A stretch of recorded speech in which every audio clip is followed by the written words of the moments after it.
Hi, my name is Alex, and I'm a senior manager at Amazon. Congrats on moving forward in the interview process. We appreciate the time and effort you've put in so far. Interviewing at Amazon may be different than interviews you've done before. This video, in addition to other prep material you've received, will help set you up for success. It is important that you spend time preparing for the interview.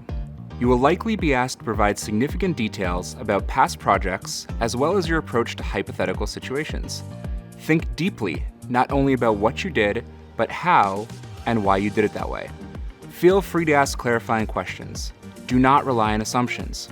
Try to understand and think about the problem before you jump into a solution. Think out loud. The interviewer would like to hear your thought process and assess how you make decisions and trade-offs. Now, let's get into the specific functional aspects of the role and how to prepare.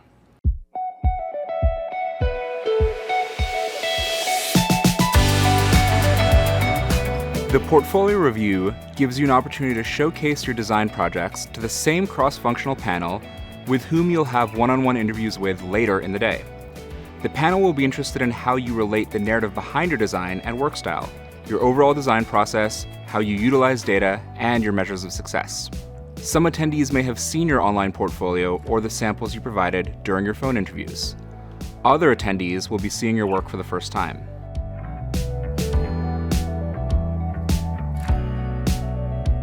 Your portfolio review will last an hour. Plan roughly 45 minutes worth of content. Your audience will ask you 15 minutes worth of questions during or at the end of your review with a Q&A period dictated by you. Remember that you own the review timing. Be sure to prioritize the projects most important for the audience to evaluate your design expertise. For optimal success, we strongly recommend that you review 3 projects that are roughly 15 minutes apiece. 15 minutes per project pushes you to optimize the details of your story, while showcasing 3 projects emphasizes your breadth. Feature different strengths with different projects versus showing similar projects 3 times in a row.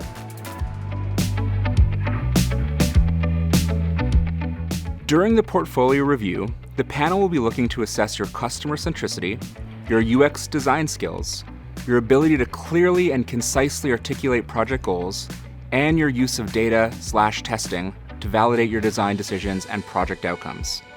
Presentations should include projects where you are a lead or a primary designer.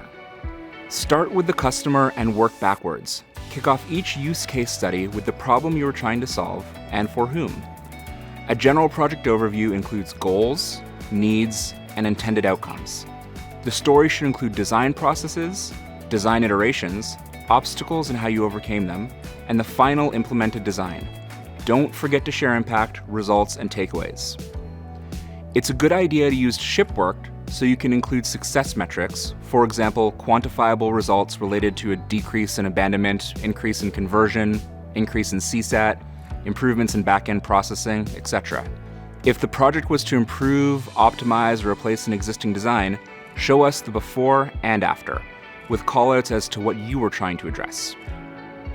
We love data and to see how you use it, but please be careful not to share confidential or internal data from a current or past employer. Please discuss with your recruiter if you have IP or NDA concerns on your content. Include explanations of the steps you went through to inform your design process, such as competitive research, usability testing, focus groups, data analysis, business and technical investigation, etc. Include examples of your actual design documents, such as process flows, wireframes, mocks or prototypes with explanations as to how your design choices address the business goals, user needs, any technical, legal, compliance, or brand standard restrictions. As you present your artifacts, call out what exactly you owned. People tend to speak in terms of we or the team, but you want to make sure we understand your individual contributions.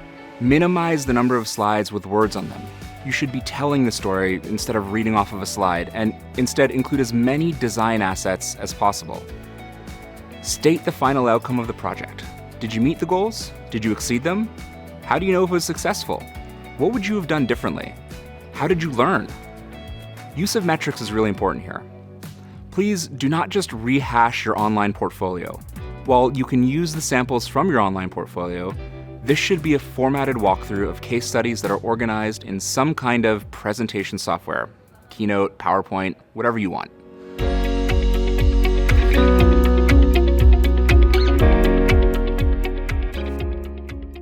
The whiteboard exercise is an opportunity for you to show us your approach to problem solving, collaboration, and communication skills.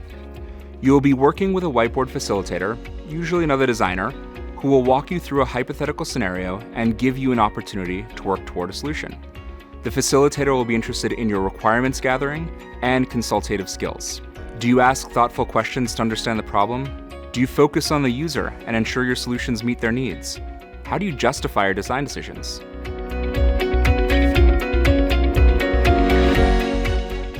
The whiteboard exercise will focus on a UX problem that is not Amazon related.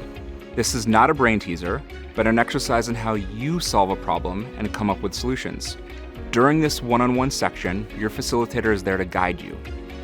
Before you begin, ask the facilitator how much time you will have to complete the exercise. Some facilitators like to leave room at the end for questions. You will generally have between 45 and 60 minutes. Develop your own framework. Start the process by asking questions that ensure you understand the problem space. The user groups, the context, try to get at the who, what, why, when, and where of the problem. Your framework can follow whatever format you prefer, but should include these areas. Define the task, map out the background and context, state what assumptions you're making, define the users and their needs, brainstorm ideas, the more the better, and include rough sketches, workflows, and wireflows. We are not looking for beautiful UI, we are looking for how you approach the problem. When you wrap up the session, ensure the solution meets user needs and solves the challenges. Be honest if it doesn't, and explain other solutions you might try if you had more time. What can be improved and iterated? What could the future versions look like?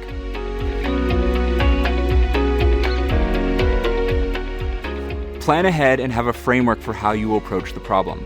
You could divide your roadmap in several ways: lists, quadrants, whatever works for you. The space is there for you to use, so feel free to sketch it out. However you structure your approach, be sure to include key steps to develop a sense of the user and the problem, as well as provide artifacts that start to identify potential solutions. Understand and document the problem/customer. Don't jump immediately into drawing screens and solutions.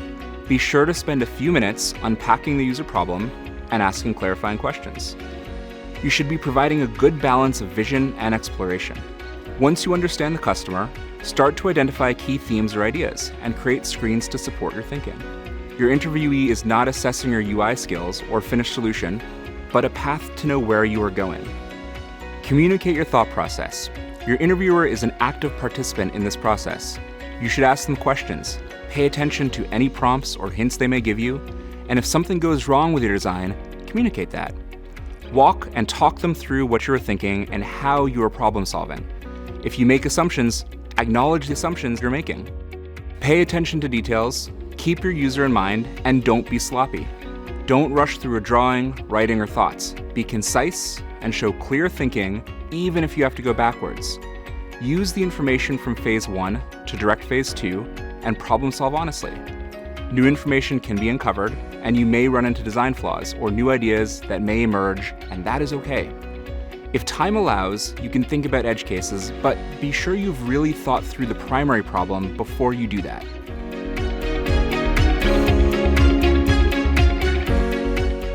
Whiteboarding is part of design at Amazon. It's how we communicate ideas and work through design problems.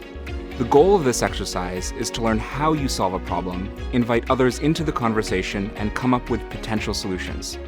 There are no right or wrong answers, but they're interested in how you handle feedback and perform under pressure. At the end of the whiteboarding exercise, you should provide artifacts and identify a path forward. With a few key screens and list of ideas, the output can vary depending on how the problem is approached, but you want to leave your interviewer with an understanding of how you work through a problem to get to a solution.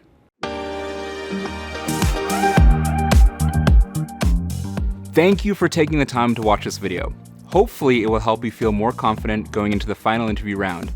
Please be sure to reach out to your recruiter with any questions about content covered in this video. I wish you all the best in your preparation and interview. Good luck.